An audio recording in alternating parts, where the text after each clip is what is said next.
నేను చాలామంది ప్రసంగికులు నోట వింటున్న మాటని చెప్పిన ఇటీవల కాలంలో, నువ్వు ఎన్ని వాక్యాలు నేర్చుకుంటే ఎవరికి కావాలి, అంత లోతైన వాక్యం ఎందుకంటే. మరి ఏం చేయాలరా, మరి ఏం చేయాలి? వాక్యం నేర్చుకోరా.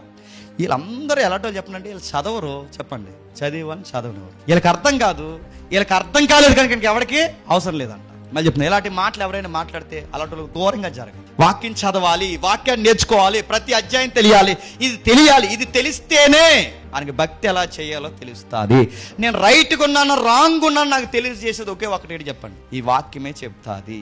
దీని దివారాత్రులు నేను పట్టుకుని తిరిగి, సంవత్సరం అంతా దీన్ని పట్టుకుని తిరిగి, నా జీవితం అంతా దీన్ని పట్టుకుని తిరిగి, ఇందులో ఏముందో నాకు తెలియకపోతే నేను చేసిందే భక్తి అనుకుంటే, బైబిల్ పట్టుకుని నరకానికి పోతే భూమి మీద ఎంతకన్నా విషాదకరమైన సంఘటన ఈ భూమి మీద ఇంకేమీ చెప్పండి.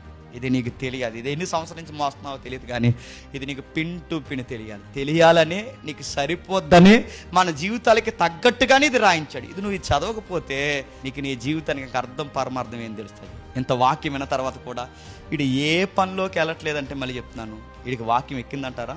ఇంత వాక్యం విన్న తర్వాత కూడా వీడు సోమరోళ్ళగా ఎప్పుడు నిద్రవడానికి చూస్తున్నాడంటే అసలు వీడికి దేవుడు తెలుసా?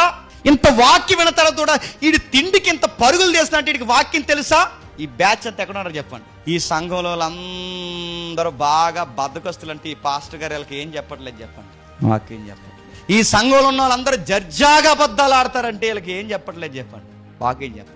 ఈ సంఘస్థులందరూ బాగా తిండిపోతులు అంటే ఈ పాస్టర్ గారు ఏం చెప్పట్లేదు చెప్పండి, వాక్యం చెప్పండి. మీకు మాట చెప్పిన, కొంతమంది సంఘ కార్యక్రమాలు సత్యము వాక్యం ఉండడానికి అంటే వస్తారు లేదని అదేది, కానీ 500 కిలోమీటర్ల దూరంలో ఫంక్షన్ జరుగుతుందనండి. ఫంక్షన్ వెళ్ళకపోతే ఎలాగండి?